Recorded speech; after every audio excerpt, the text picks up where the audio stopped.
सत साहिब सतगुरुदेव की जय। बंदी छोड़ कबीर साहिब जी की जय। बंदी छोड़ गरीबदास जी महाराज जी की जय। स्वामी राम देवानंद जी गुरु महाराज जी की जय हो।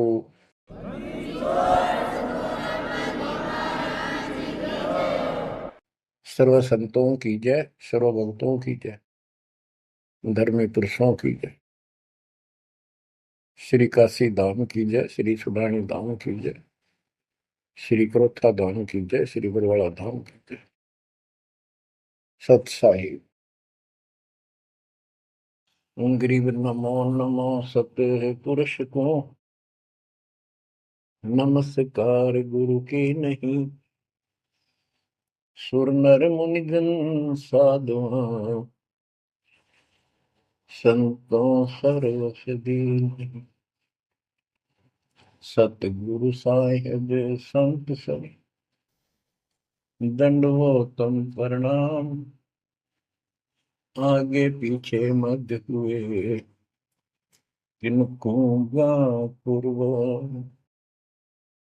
कबीर सतगुरु के उपदेश का, सुनिया एक विचार। जय सतगुरु मिलते नहीं, जाते नरक द्वार। नरक द्वार में दूत सब, करते खेचातान। उनसे कभू नहीं छूटता, फिरता चारों खाने। कबीर चार खानी में भरमता, कबहू न लगता पार। सो फेरा सब मिट गया, मेरे सतगुरु के उपकार। जय जय सतगुरु मेरे की, जय जय सतगुरु मेरे की। सदा साहिबी सुख से वसियो, अमरपुरी के डेरे की। जय जय सतगुरु मेरे की, जय जय सतगुरु मेरे की। सदा साहिबी सुख से वसियो, सतलोक के डेरे। निर्विकार निर्भय तू ही, और सकल वैमान। जी साधो और सकल वैमान। सब पर तेरी साहिबी, सब पर तेरी साहिबी। तुझ पर साहिब ना, निर्विकार निर्भय। परमपिता परमात्मा कबीर परमेश्वर जी की असीम श्रद्धा से बच्चों आपको अमर कथा सच्चा ज्ञान सुनने को मिल रहा है। आपकी किस्मत परमाने अलग लेखनी से लिखी है, अलग आपका अकाउंट है, जिस पर काल का कोई अधिकार नहीं है। बच्चों, परमात्मा का एक एक शब्द अपने को सत्य मानना होता है। या तो भक्ति पर लगो मत, भोगो कष्ट। भक्ति पर लग के भी और भक्ति मार्ग में अविश्वास होता है, तो वो प्राणी सफल नहीं होता। जैसे दास को पहले शुरुआत में परमात्मा की चाह खूब थी, और ये सुना करते थे द्रौपदी का चीर मिट गया, नरसिंह दास भगत की कुंडली भगवान ने ली। तो इस तरह की बातें आत्मा मानती थी, भगवान कुछ भी कर सकता है। पर कोई कह देता था नहीं, ऐसा नहीं हुआ करता है, तो वैसे भगवान की आस्था बनाने के लिए कह रखा है, ऐसा नहीं हो सकता। तो मन ये भी मान लेता था कि ऐसा ना होगा, पर भगवान तो है। केवल इतना मानकर भक्ति कर रहे थे, दीक्षा भी ले ली थी। और फिर परमात्मा ने ऐसा अजब गजब किया, वो सारी शंका मिटा दी। लोहे की जाली को 1 फुट से ज्यादा बढ़ा दिया, और दोनों को बढ़ा दिया, एक को नहीं। तो बच्चों, विश्वास बहुत जरूरी है। जैसे आपको उदाहरण दिया जाता है सत्संग के माध्यम से। एक गांव के बाहर दो साधक साधना कर रहे थे। एक 40 साल से बैठा था, आयु 60 के आसपास हो चुकी थी। दूसरा 4 वर्ष से साधना करने लगा था, वो भी घर त्याग कर बाहर आश्रम बना रखा था। तो बच्चों, वैसे तो साधना दोनों की ही शास्त्र विरुद्ध थी। पिछले संस्कार से प्रेरणा इतनी प्रबल हो जाती है कि आत्मा भगवान की तरफ तड़प जाती है, उसको खोज के लिए निकल पड़ती है, और जैसा कोई मार्गदर्शन मिलता है उसी अनुसार अपना सारा जीवन कुर्बान कर देती है। उससे उसको कुछ तप मिल जाता है, बन जाता है, और कुछ सिद्धियां आनी शुरू हो जाती हैं। उससे उसका वह बोलबाला हो जाता है। फिर उसकी मृत्यु के बाद वह एक यादगार बना दी जाती है। वो नरभाग, आप तो नरक में गया, आने वाले उस गांव की कई पीढ़ियों को भी नरक भेजने का सामान तैयार कर गया। आने वाली पीढ़ियां उसी को मत्था टेक टेक के उस कब्र पे, उसकी मूर्ति पे, और अपनी मनोकामना पूर्ण करवाती हैं। होता किसी का कुछ नहीं, पर वह भावना बन जाए, एकाधिका वैसे सूत बैठ जाए, दाव लग जाए, स्वाभाविक।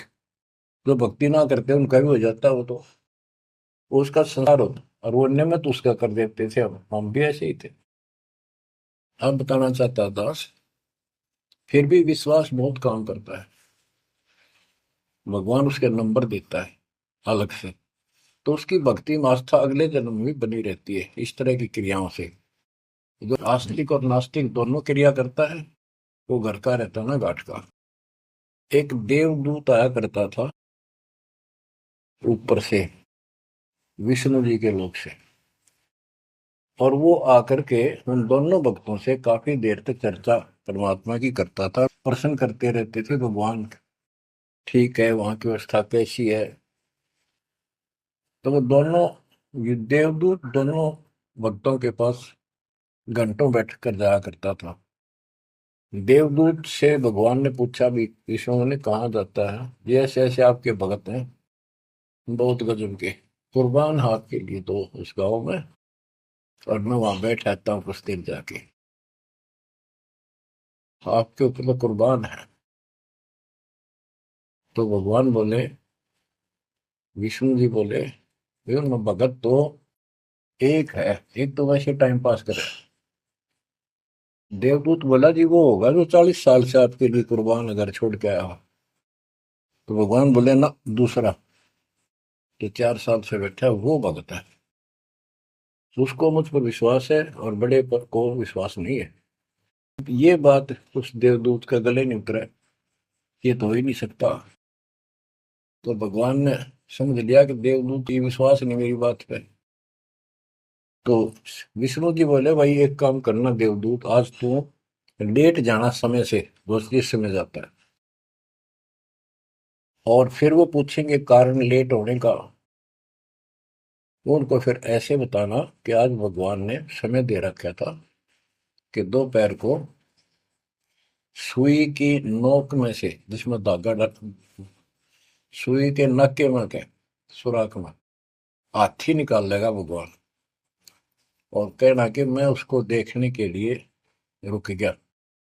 और भगवान ने हाथी उस सुई के नक्के में के निकाल दिया। वो इसी तरह की क्या, देवदूत पहले उसके पास गया, बड़े के पास, क्योंकि उसको भरम था। तो विष्णु जी ने कहा था, फिर ये देखना वो कौन क्या प्रक्रिया करता है, तुझे स्वयं फैसला हो जाएगा भगत कौन है। देवदूत उस बड़े के पास गया, उसने भी ये जाते कारण पूछा कि क्या बात, देवता से लेट हो गए, आपकी बहुत इंतजार थी और आपके साथ बैठकर भगवान की चर्चा करते थे, अच्छा समय व्यतीत होता था। क्या बात होगी, क्या कारण हो गया, लेट हुए आप आज? देवदूत ने वही बताया कि आज दोपहर को भगवान ने एक लीला करनी थी, वो देख के आया। तो भगत बोला, क्या लीला की? कि कमाल कर दिया भाई, हद कर दी। भगवान ने एक हाथी को सुई के नक्के में निकाल दिया। इसको देख कर आया मैंने, इसको देखने के लिए रुका था। भगत बोला, 40 साल वाला देवदूत, देवता, इसी झूठ बोल, किसी का जत जा, ये कभी हो सकता है? सुई के नक्के में का हाथी निकल जा, क्यों झूठ बोल रहा है? देवता होकर ऐसी बात कर रहा था। तो उस देव की भैंस उठ गई और उसके सारे अनुभव फेल हो गया। तो भगवान ठीक कह के थे, तो कति डांगर है। जब इसको इतना विश्वास नहीं, भगवान कुछ नहीं कर सकता, तेरे जैसा घसियारा है, फिर भक्ति क्यों कर रहा है? देवदूत उठ कर चल पड़ा। फिर वो 4 साल वाले के पास गया। उसने सोचा, यूं तो मारा धमका दे मेरे को, गुस्से होएगा, इसको तो ज्ञान ही कुछ नहीं होगा अभी तक। उस 4 साल वाले ने भी, भगत ने पूछा, देवदूत तभी लेट हो गए, आपके आने की बड़ी इंतजार रहती थी, आज तो सोच लिया था शायद नहीं आएंगे, क्या काम हो गया ऐसा कोई, हमें भी बताओ। देवदूत बोला, भाई क्या बताऊं, झूठ मैं कह नहीं सकता, और सच्ची किसी का गला उतरती नहीं। भगत बोला, बताओ तो सही क्या बात है? क्या दोपहर को भगवान ने एक लीला करनी थी, मैं उसको देखने के लिए रुक गया। क्या लीला थी? देवदूत बोला, सुई के नक्के में क्या भगवान ने हाथी निकालना था। भगत बोला, फिर क्या हो गया? कि वो निकाल दिया, कमाल कर दिया। बोला, बस भगवान ने निकाल दे, सारी पृथ्वी ने, धरती ने सुई के नक्के में गया, आप हाथी में आश्चर्य कर रहे हो? तो देवदूत ने सीने से लगा दिया उस बालक को। मैं बोला, धन्य तेरे माता पिता जिससे जन्म हुआ। भक्ति कर विश्वास नहीं, तो खाक भक्ति है वो। कह कबीर सुनो भी साधो, मैं तो हूं विश्वास में। तो अपने परमात्मा की विज्ञा पे अविश्वास नहीं होना चाहिए। और ये धीरे धीरे आपके साथ भी परमात्मा ऐसी लीला करते रहेंगे, और कर भी दी होगी। और ना भी हो तो इतने सारे प्रमाण दिए जाते हैं, विश्वास कर लेना, परमात्मा की भक्ति से दूर ना होना। बच्चों, आपको अजब गजब का ज्ञान दास बता रहा है, जो संत गरीबदास जी ने परमात्मा से प्राप्त हुआ। और ऐसा निर्णायक ज्ञान है, इसका रिजल्ट इस पूरी कथा का फिर बाद में आपको बहुत अच्छा निष्कर्ष मिलेगा। पार्वती जी शिव की पत्नी, और 108 बार मर चुकी थी। 109वें जन्म में भी उसने शिव जी को ही पति बनाया। ये संस्कार था उनका। नारद मुनि ने एक दिन आके पार्वती जी को समझाया कि हे माता, भगवान शंकर जी के पास एक ऐसा मंत्र है जो आपको बता देना, उस नाम के जाप से आप अमर हो जाओगे। अन्यथा आप 108 बार मर चुके हो, और वो भगवान उसकी प्रमाण के लिए आपके शरों की खोपड़ी की माला बना रखी है। 108 है, गिन दिए। पार्वती जी बोली, भाई नारद बिल्कुल सही है, 108 है। मैं पूछती हूँ ये किसके के क्यों क्या है, तो वो टाल मटोल कर जाते हैं। तो हे माता, आपका जन्म मरण मिट जाएगा। तो वो बोली, भाई ये मेरे बात समझ में नहीं आती कि शिव महाराज जी मेरे से कुछ नहीं छुपाते, और इसने ये कैसे छुपा रखा मंत्र मेरे से, मेरे से बहुत प्यार करते हैं। और बताते हैं तेरी मृत्यु के बाद मैं बहुत रोता था। तो नारद जी ने कहा, माता अभी तक आप उनको पति मानती हो, जिस दिन परमात्मा रूप देखोगी और उनको एक गुरु रूप में नम्र भाव से प्रश्न करोगी, कति अति नम्र होकर, तब ये गुप्त मंत्र आपको बताएगा। ये मंत्र शिव जी ने किसी को नहीं दिया आज तक, क्योंकि ऐसा किसी का लक है नहीं, ऐसा भाव किसी का है नहीं। तो आपको वो भाव बनाना पड़ेगा जिससे वो आपको अमर मंत्र दे दे। नारद कह के चला गया। पार्वती को बेचैनी होगी, माता जी को। शिव जी जब घर आए और दिनों तो वो दूसरे ढंग से बात करा करती, क्योंकि पत्नी बराबर का हकदार होती है, हिस्सेदार होती है। उस दिन चरणों में लेट गई, दंडोत प्रणाम किया और चरण पकड़ के रोने लगी और कहने लगी, हे भगवान, मुझसे ऐसी कौन सी गलती बन गई कि आपने मेरे से वो अनमोल मंत्र छुपा रखा है। हे भगवान, मैं 108 बार मरी, क्या आप दुखी नहीं हुए होगे? मुझे वो नाम बता दे जिससे मेरा जन्म मरण मिट जाए। अब शिव जी उसके मुंह की तरफ देख रहा है, पार्वती की सारी आओ भाव को समझ रहा है। कहने लगा, पार्वती आज तेरे को कौन सा भगवान आत्मा मिल गया जिसने तेरी बुद्धि बदल दी? ये तेरी बुद्धि का ज्ञान नहीं है, तेरे को तो मैं जानता हूँ। ये बात तेरे मन में भी नहीं आती थी। मैंने कोशिश भी की, भक्ति किया करो। आप कह देती थी, आप भगवान हो, मुझे क्या जरूरत है, मैं भगवान के साथ हूँ, मैं उनकी अर्धांगिनी हूँ। तब पार्वती जी ने बताया कि नारद जी आए थे, उन्होंने मुझे ये सब बताया।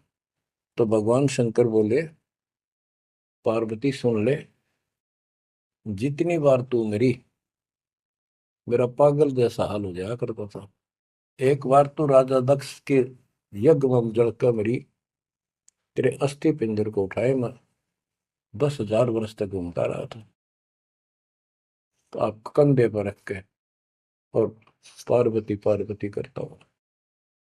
तो एक सुदर्शन चक्कर आया, उसने काट के तेरे टुकड़े कर दिए शरीर के। जब मैं ठगा सा रह गया, मेरे हाथ कुछ नहीं बचा, फिर तेरा जन्म हो गया, शादी फिर होगी। वह भूल पड़ी। ये मंत्र ऐसा अजब गजब है, ये आम व्यक्ति को नहीं बता जा सकता। भगवान शंकर जी ने कहा कि अब तेरी आत्मा सच्चे दिल से डिमांड कर रही है, अब मैं तुझे यू नाम दूंगा। गरीबदास जी बताते हैं कि जैसे सीप एक जानवर होता है, शंखला सा जैसे एक शंख होते हैं, इस टाइप के मजबूत शरीर का, और उसको सीप बोलते हैं, सीप। वह सीप जो है, गर्मी हो जाती है जब उसको अंदर पानी की डिमांड होती है, मोती बनाने के लिए उसमें प्रेरणा होती है, जैसे पशु में गर्भ धारने की होती है। उस समय सीप समुद्र के ऊपर आ जाती है, ऊपर बादल गरज रहे होते हैं। यदि उसका मुख खुला हो और बारिश की एक बूंद भी उसके मुख में चली जा, तो उससे मोती बनना शुरू हो जाता है। उस बूंद को लेकर शिप वापस समुद्र में गोता लगा जाती है, उसमें मोती बन जाता है।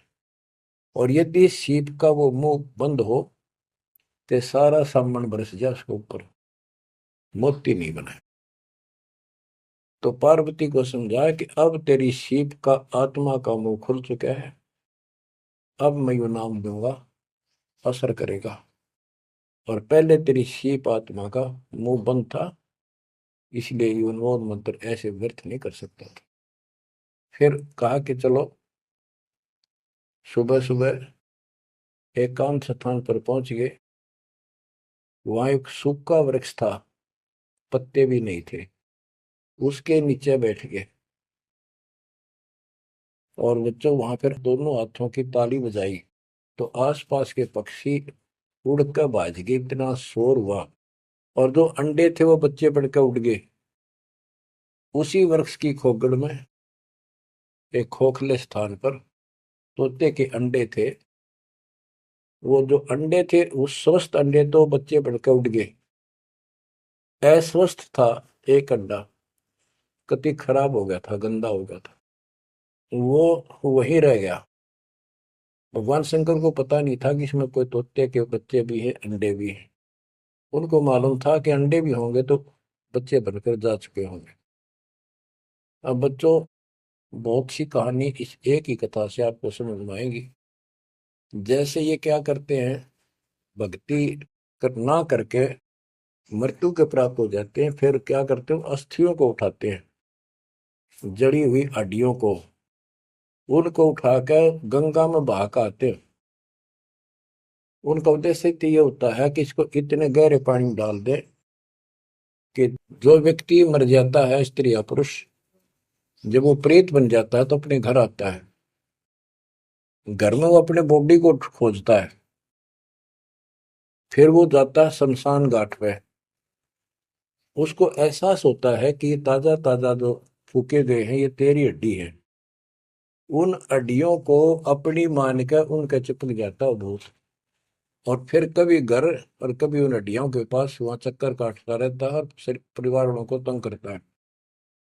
तो क्या कर, इसीलिए उसको उन हड्डियों समेत उठाकर उसे इसी जगह डालते हैं, उसको भेदा नहीं लगता और वो भटक भटक के चला जाता है। तो बच्चों, अब हमने न तो ये क्रिया करनी क्योंकि हम भूत बनाए को नहीं, हमारी सच्ची भक्ति है और उससे कोई समाधान नहीं हो जाता। तो इसी प्रकार तो दास बताना चाहता है कि मरने के बाद भी उन हड्डियों को भी वो जीव अपना मान रहा था कि मेरी है, उनके चिपक जाता है। इसी प्रकार जो गंदा अंडा हो गया था, वो आत्मा उसका चिपकी हुई थी कि मेरा है। हालांकि वो कति खत्म हो चुका था, कुछ दिनों में उसकी वो सूख जाता, खत्म हो जाता, फिर वो उसको छोड़कर चलती। तो वो आत्मा उसके साथ चिपकी हुई थी। उधर से पार्वती जी को कथा सुनाना शुरू कर दिया, अमर कथा सुनाई। क्योंकि गरीबदास जी कहते हैं, कबीर साहब ने बताया, हम बैरागी ब्रह्मपद सन्यासी महादेव, सोहम मंत्र दिया शिव जी को, वो करे हमारी सेव। तो कबीर साहब ने इन सब को यो अमर ज्ञान सुनाया था, सतलोक वाला, सृष्टि रचना सब सुनाई। भगवान ऐसा है, भगवान ऊपर है, भगवान ऐसा है, वो सबका मालिक है। जब तो मान ली, प्रथम नाम एक ले लिया, किसी को ओम दे दिया, किसी को सोम दे दिया, किसी को श्रीयम हरियम दे दिया, किसी को किलियम। इस तरह इनको अपना बनाया परमात्मा ने। और फिर सोचा था कि दोबारा मैं आऊंगा, अगर इनकी बुद्धि काम करेगी, इनकी आस्था ठीक रही, तो फिर नए सिरे तो मंत्र पहला दूंगा। जब दूसरी बार परमात्मा गए तो इन सब की बुद्धि काल ने फेर दी। इन्होंने सुनी भी नहीं कबीर साहब की बात। तो कबीर साहब वापस आ गए। अब वो ज्ञान शिव जी को था, पार्वती को बताया और मंत्र दिया उसको। अब बच्चों, 5 नाम शिव जी को बताए थे, लेकिन शिव जी विशेषकर एक सोहम मंत्र ही जाप करता है। ये चक्कर ये है कि जो गुरु बताते हैं हम उस पर ना रुक करके फिर मनमुखी जरूर करते हैं कोई कोई। और परमात्मा जी ने, कबीर साहब ने शिव जी को सब कमलों का भेद बताया था। ये योगी था, इससे तो एक कमल भी नहीं सुलझा था, एक भी, और अभी तक नहीं सुलझा है, लेकिन ज्ञान सारा बता दिया था। तो पार्वती को सुनाया जा रहा था ज्ञान, पार्वती यश करती जा रही थी, देखो ये मूल कमल है, आगे चलो स्वाद चक्र है, फिर नाभि कमल है, हृदय कमल है, उसमें ऐसे ऐसे देवता हैं, कंठ कमल में ऐसा है, त्रिकुटी कमल तक पहुंचा दिया बस।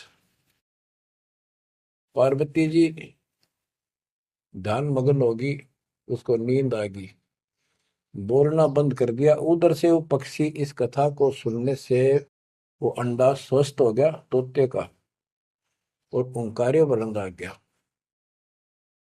शिव जी ने देखा, आवाज और तरह की आई, पार्वती तो सो रही है, लटके ले रही है बैठी बैठी।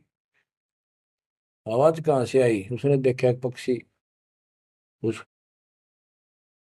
वृक्ष की खोगड़ में, वो थोथे स्थान में नजर पड़ा। पक्षी उड़ कर भाग लिया। शिव जी उसके पीछे चल पड़े कि इसने मेरा ज्ञान चुरा लिया। आकाश में उड़ गया, उड़ के पीछे हो लिया।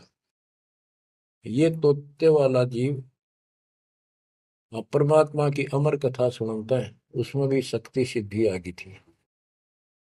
और ये ज्ञान जो है पूरे पहुंचे हुए संत से सिद्धि युक्त और अधिकारी से सुनने से ज्यादा असर करता है। भगवान शिव तीन लोक के प्रधान है, इनमें आध्यात्मिक शक्ति है। वो साथ मिलकर उसकी आध्यात्मिक शक्ति के साथ वो वाणी जो परमात्मा अमर कथा उसके भी बॉडी में गई, उसमें सिद्धि आ गई। मोक्ष तो बहुत दूर की बातें हैं, ये तो लंबा चैप्टर है, लंबी कहानी है। लेकिन सब थोड़ा थोड़ा हिंट आपको देना पड़ता है, कहीं कभी कोई मिसगाइड ना कर दे। सिद्धियों कहते ये अष्ट सिद्धि नौ निधि के भरे पड़े हैं शिव जी, और इनके वचन से भी सिद्धि आ जाती है किसी को ये कह दे तो। लेकिन इन सिद्धियां ने के चाटा ये मोक्ष तो ना हुआ है। भाव कहने का ये है कि वो तोते वाला प्राणी वेद व्यास के आश्रम में पहुंच गया, उड़ता उड़ता पीछे पीछे शिव जी। वहां शरीर छोड़ गए, और व्यास की पत्नी ने जमाई ली थी, उसके द्वारा सांस के द्वारा उस सूक्ष्म जीव अंदर चला गया। और जब गर्भ धारण का समय आया तो उनके गर्भ में स्थान लिया, उस बच्चे के शरीर में प्रवेश हो गया, 12 वर्ष तक वहीं रहा। आगे कथा इसमें आगे आएगी, वो बताऊंगा। अब ये वाणी सुनाऊंगा जो आसानी से आपका समझ में आएगी। मोक्ष मुक्ति का लख्यान बेवा, ब्रह्म में पुत्र व्यास सुखदेवा। सतगुर मेरा महादेव पंका, 84 की मिटी न शंका। के महादेव जैसे भी उनको मिले फिर भी 84 लाख योनियों का चक्कर उसका मिटा नहीं। 78 जन्म गौरी भरमाई, शिव को रुणमाला गले लाई। अर्ध शरीरी देवी गौरा, जिनका थीर बयानी मोरा। 108 जन्म पार्वती जन्मती मरती रही, और शिव जी ने उसके सिर की माला, सिर के रुंड खोपड़ियां माला बनाकर गले में डाल रखी थी। अर्ध शरीरी देवी गौरा, जिनका थीर बयानी मोरा। अर्धंगनी थी शिव की पार्वती, और उसका भी मोक्ष नहीं हुआ। नारद मुनि उपदेश बखाना, गिरजा सुनो मोक्ष पद ज्ञाना। सुन हे देवी गौरा माई, 68 तीर्थ पर भी नाई। पिंड प्रदान किए का बारा, खुला नहीं मुक्ति का द्वारा। जब पिंड प्रदान कहते हैं ना, पिंड प्रदान करने से भूत जुनी जा छूटे थे, पिंड प्रदान करंत गरीबदास जिंदा के नहीं मिला भगवंत।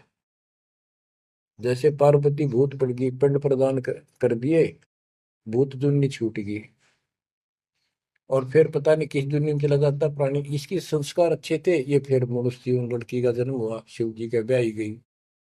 ये पिछले जन्म जन्मांतर की शक्ति भक्ति के कारण मनुष्य जीवन ज्यादा भी हो सकते हैं। लेकिन मोक्ष न होने से फिर 84 लाख योनियों में जाना था। इस पार्वती ने भी आगे भी जाएगी। शिव जी भी मरेगा, पार्वती भी मरेगी, और फिर ये 84 लाख योनियों में जाएंगे। कहते हैं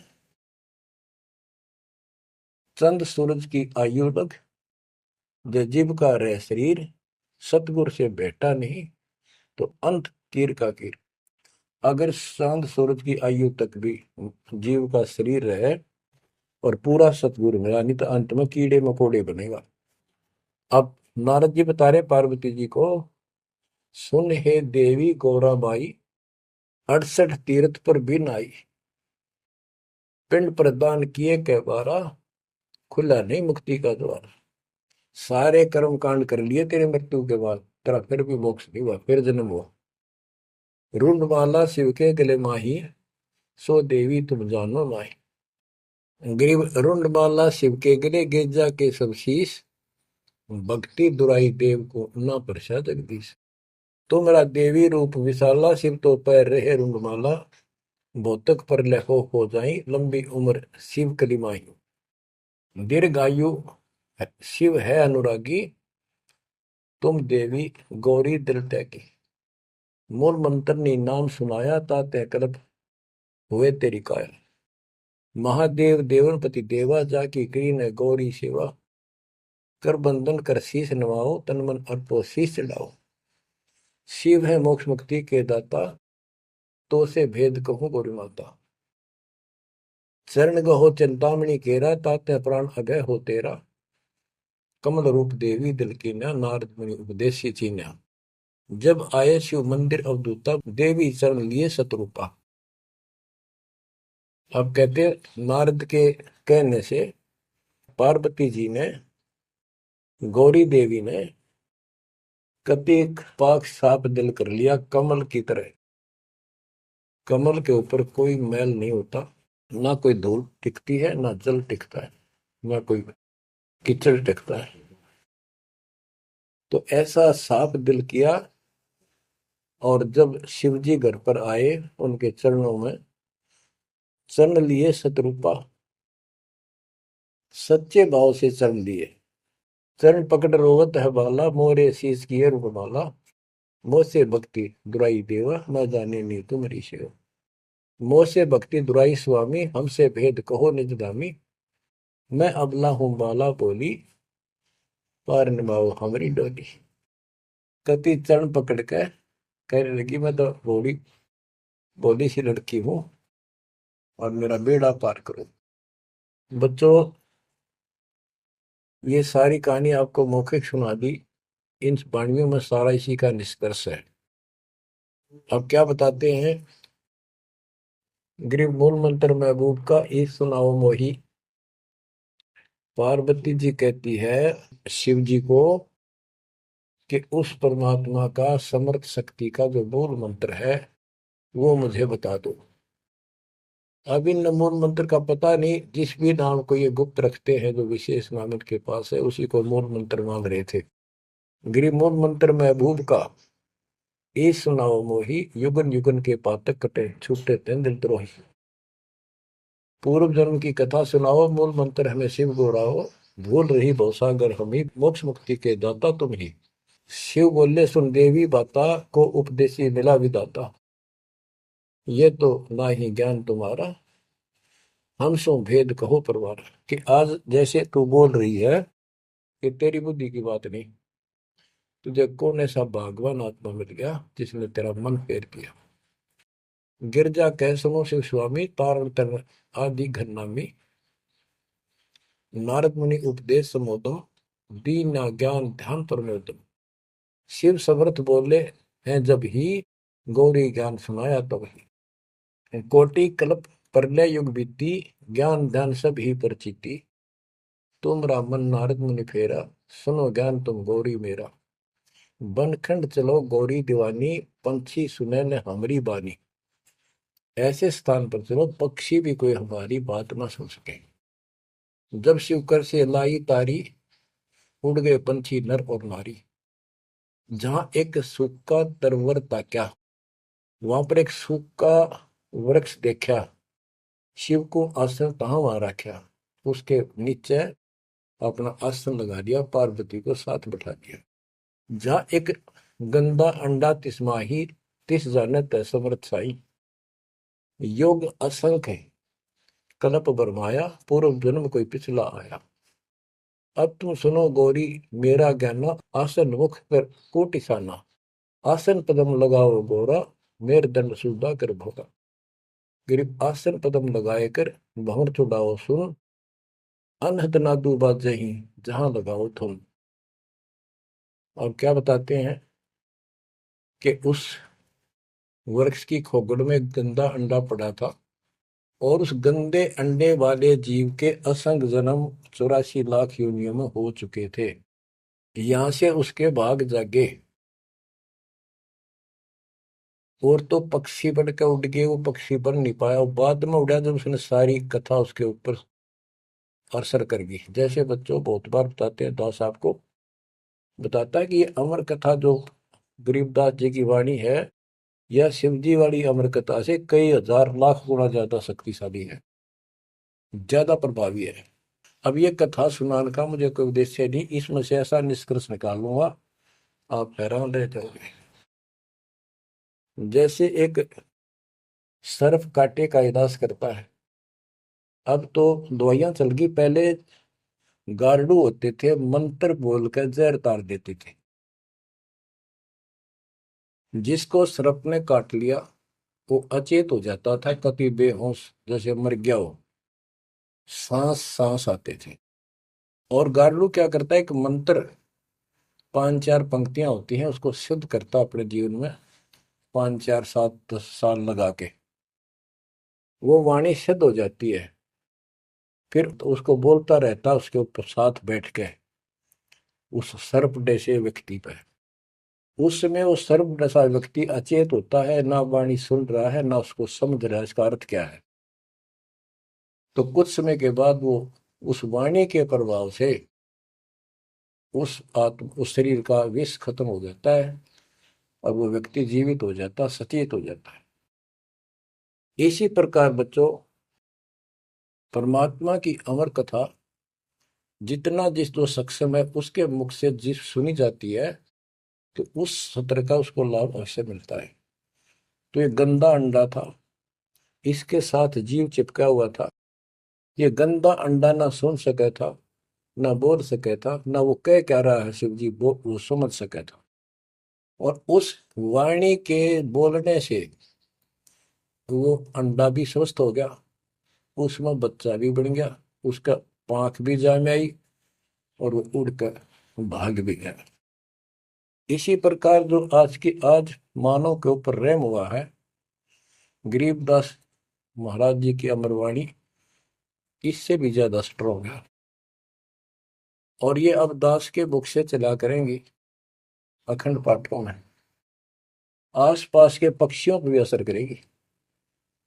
आसपास के पशु पक्षी जीव जंतु पेड़ पौधों सब का ऊपर ऐसे असर करेगी जैसे इस पर किया था।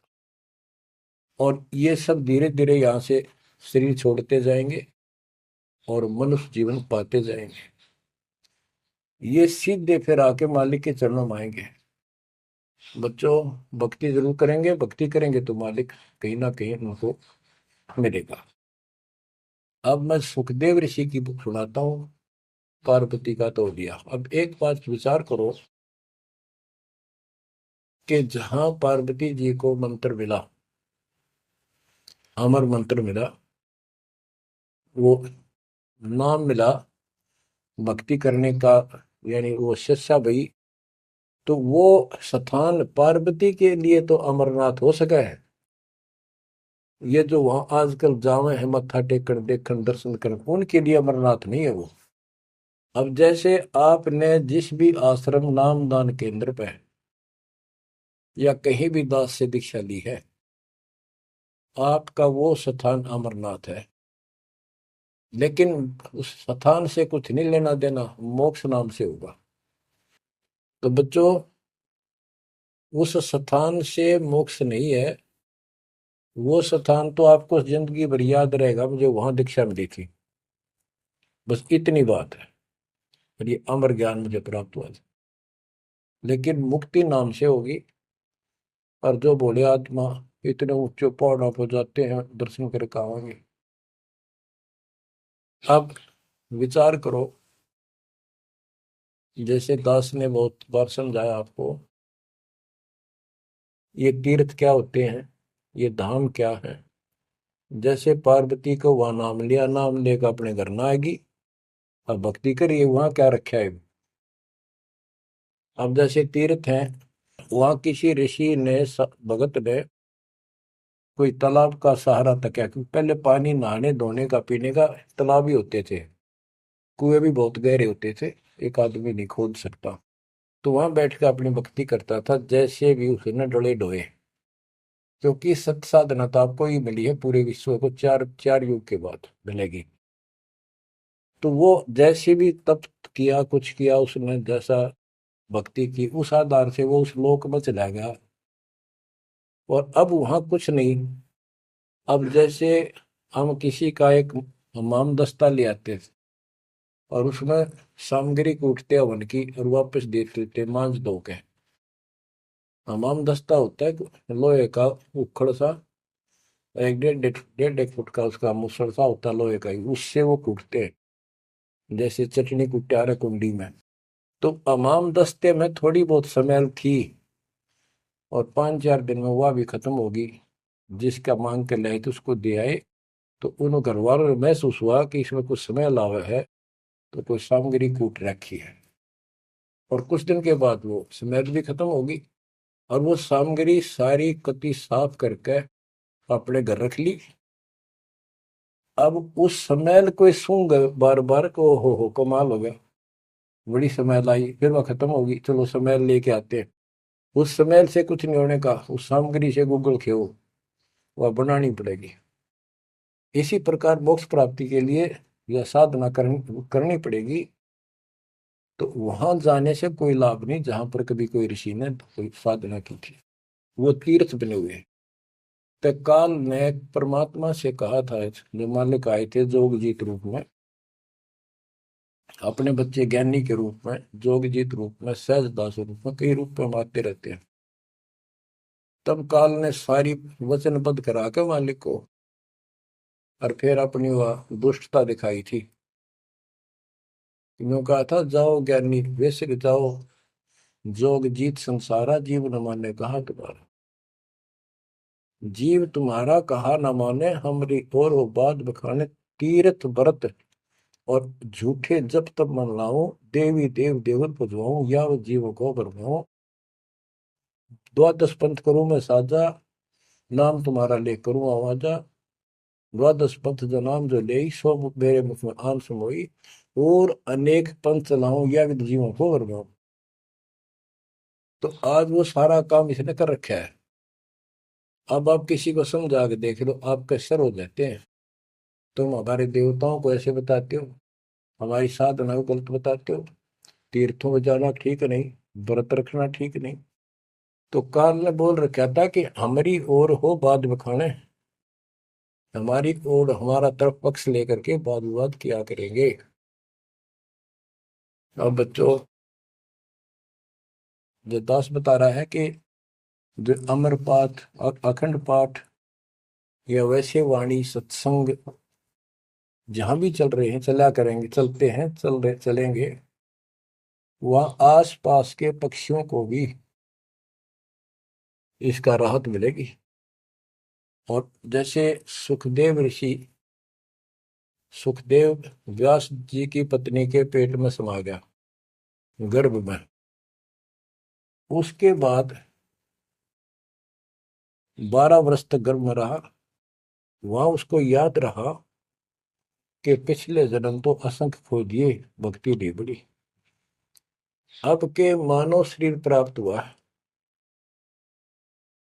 और बाहर जाते भूल पड़ जाती है तो जुल्म हो जाता है। इस डर के मारे गर्भ से बाहर लिया। 12 वर्ष बीत गए, ब्रह्मा विष्णु महेश को टेंशन हुई, ये तीनों आ गए। इन्होंने कहा कि सुखदेव बाहर आओ। 12 वर्ष तक गर्भ में ठीक नहीं, हमारी मर्यादा खत्म होती है। 9 महीने भी माताएं गर्भ में बच्चा रखती है, बहुत परेशान हो जाती है, और 12-12 वर्ष रक्षा करेंगी, ये गलत परंपरा डलती है, आप ऐसा ना करो, बाहर आओ। तो सुखदेव ऋषि ने कहा कि हे परवरदिगारो, हे भगवानो, अब मुझे ज्ञान हो गया, बाहर आती है आपकी माया, यह त्रिगुणमयी माया हमें अचेत कर देती है, सब बुला देती है, इस माया ने रोक दो, फिर मैं बाहर आऊं। इन्होंने कहा भाई ज्यादा हम भी नहीं रोक सकते, ये हमारे से भी बहुत ज्यादा प्रबल है, हमारे बस की बात नहीं है, बस कुछ सेकंड के लिए रोक सकते हैं। तब उसने कहा जी कुछ सेकंड के लिए रोक दो। तो कुछ क्षण के लिए रोकी, इतना में सुखदेव बाहर आया। तो उसको भक्ति की प्रेरणा बनी रही, भगवान की याद रही। उसी समय 9 नाथ 84 सिद्ध, यानी 93 बच्चे और लड़के पैदा हुए। ऐसा इत्तेफाक था, संस्कार था उनका। उनको भी ये बातें याद रही, उनमें से 9 तो नाथ बन गए। और 84 सिद्ध कहलाए। उन्होंने भक्ति की प्रेरणा बन गई बचपन से ही, मालिक की याद बनी रही। लेकिन सच्चा सतगुरु ना मिलने से ये भी डले डोए। अब बच्चों ज्ञान पूरा आ चुका है और वो ठीक का समय आ गया है। गुरु पूरा, ज्ञान पूरा, भगवान पूरा। तो अब जो ये वाणी चले हैं और दास के मुख से चला करेंगी, ये कतियुत मस्तार देंगी। काल के पता नहीं कितने जुगाड़ को तोड़ेंगी, कितने जीवों का उद्धार बनेगा। मनुष्य का तो कहना ही क्या, डांगर डोर पशु पक्षी कीड़े मकोड़ों को भी सहारा मिलेगा इसका। ये इन पुराणों से कथा है, ये आपके सामने सच्चाई इस तरह है। अब तो सुखदेव ऋषि जब बाहर आया, उड़ कर चल पड़ा वहां से। पिता ने कहा बेटा, व्यास जी ने कहा पुत्र, एक बार शकल दिखा दे। 12 वर्ष इंतजार की, पुत्र होगा पुत्र होगा। तब उसने कहा एक देवा दूतम, कोई किसी का पिता नहीं पूतम। पिताजी पता नहीं कितनी बार तू मेरा पिता बन लिया, पता ना कितनी बार मैं तेरा पिता बन लिया। अब मुझे समझ में आ गई है, मैं आपकी तरफ देखूं नहीं, मेरा मोह बन जाएगा। ये छूत की बीमारी है, ये मोह। ये विस्तार से फिर कभी बताएंगे। और ये हम आप लावा जान के, लेकिन ये उसकी गलती थी। ज्ञान ना होने से इसने इतना ही समझ थी तो वो उस समय गलती कर गया। चलो जो भी इसकी सोच थी, उस आधार से ये वहां से चल पड़ा। पिता पीछे पीछे मोह में दूर तक गया, वहां से आकाश में उड़ गया, अंतर्ध्यान हो गया। आगे जाकर फिर प्रकट हो गया अपनी और नाल, जो बच्चे की नाभि से, माँ की नाभि से चिपकी होती है, वह गेल बाहर आकर टूट गई, टूट कर बाहर आ गई। वो बाद में काटा करते हुए बिना कटवाई कंधे पर घेर कर उठ गया, आगे काटूंगा। अब आकाश में उड़न की सिद्धि उसमें उस मंत्र से आ गई, वो अमर कथा से। अमर कथा में शिव जी ने पूर्ण परमात्मा की महिमा बताई, जो कबीर साहब ने उसको सुना रखी थी। इसमें काफी प्रकरण है, अब इतना समय नहीं जो मैं वो शायरी बताऊंगा आपको। कभी परमात्मा ने दया की बड़ी जेल में, फिर उनको विस्तार से समझाया करेंगे। तो कहने का भाव ये है कि सुखदेव ऋषि को अभिमान हो गया कि मैं बहुत बड़ा सिद्ध पुरुष हूं, आकाश में उड़ जाता हूं। तो बच्चों स्वर्ग में जाने लग गया, और स्वर्ग के देवता ऋषि महर्षि सब उसको, उसकी जो है ना पूरी वो करें, सम्मान करें, उसकी आरती तारे कि बड़ा धन भाग है तेरे, बड़ी सिद्धि प्राप्त कर ली। इन इतना पता सिद्धि आएगा, और जन्म से ही छोटी उम्र में आपको इतना कुछ प्राप्त हो गया, आप तो बड़े पहुंचे हुए हो। तो सब उसकी खूब अच्छी तरह प्यार रखे, महिमा गाओ। एक दिन उसको, उसने स्वर्ग में जाने की इच्छा व्यक्त की विष्णु जी के लोक में। वहां उसको इसलिए नहीं जाने दिया कि उसका गुरु नहीं था। विष्णु जी तक बात कही।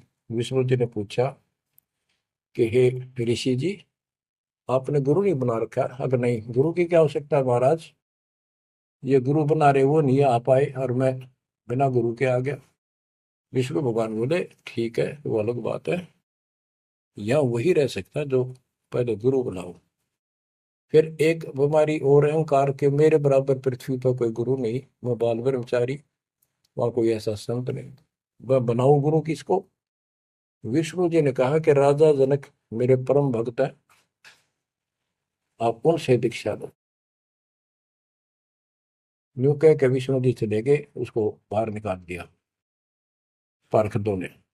वो स्वर्ग में आए, वहां सारी कथा बताई। फिर अन्य स्वर्ग, कोमर स्वर्ग, फिर ऋषियों के पास आए नीचे, उन्होंने उनको बताया तो सब ने कहा कि सुखदेव बहुत बड़ी गलती कर रखी है, गुरु नहीं बनाएगा, गुरु नहीं बनाएगा तो गधा बनेगा।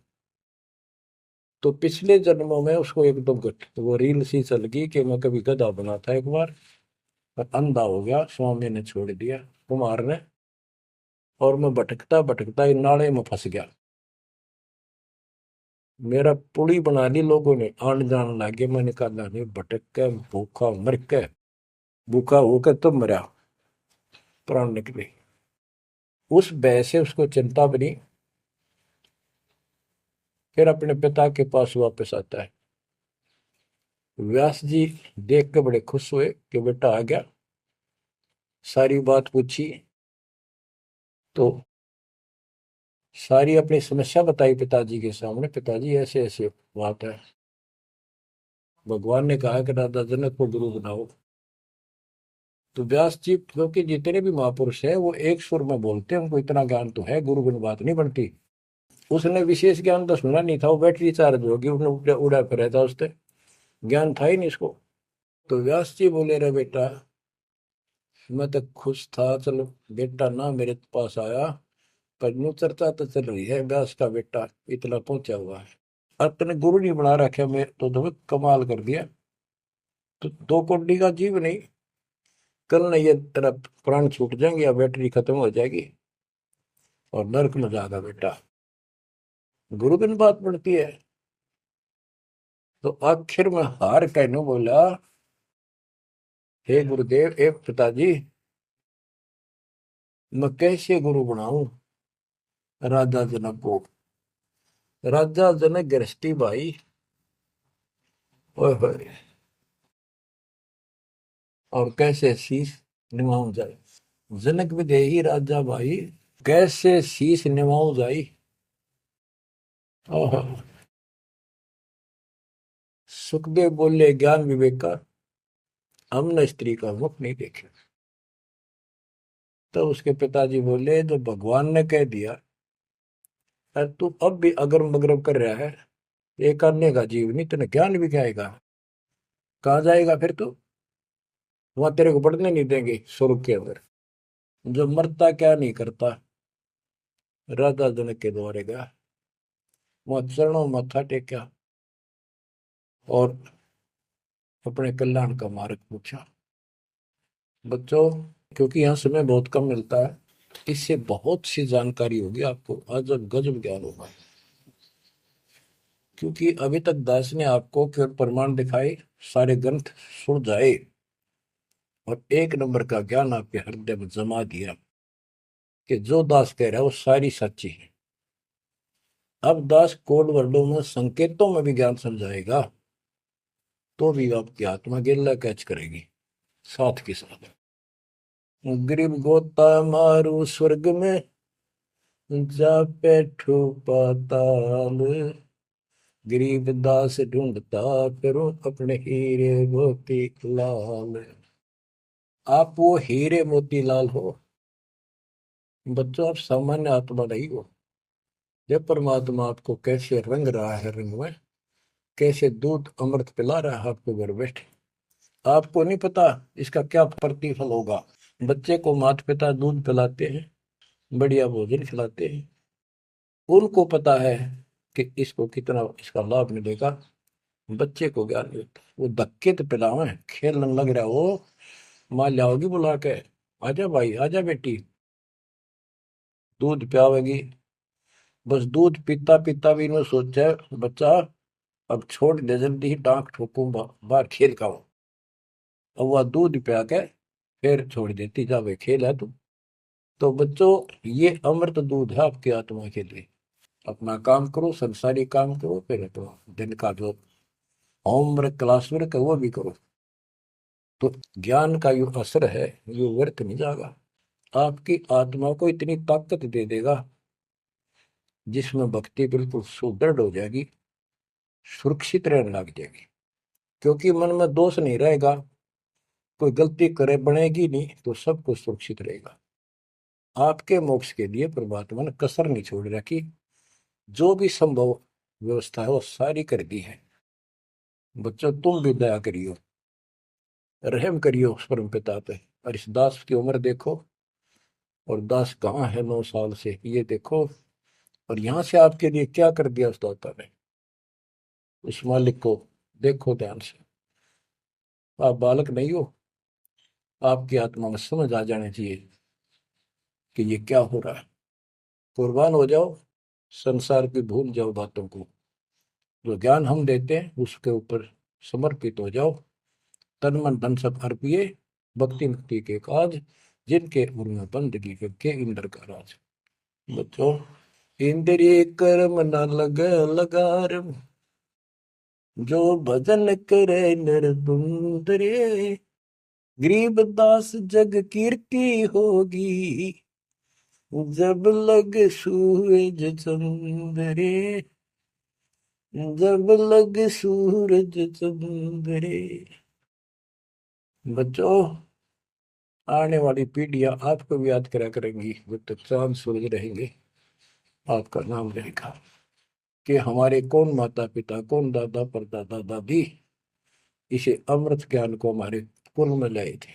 आने वाली पीढ़ियों के उद्धार के लिए तुम जिम्मेवार हो। कुर्बान हो जाओ। परमात्मा आपको मोक्ष दे, सदा सुखी रखे। सत साई।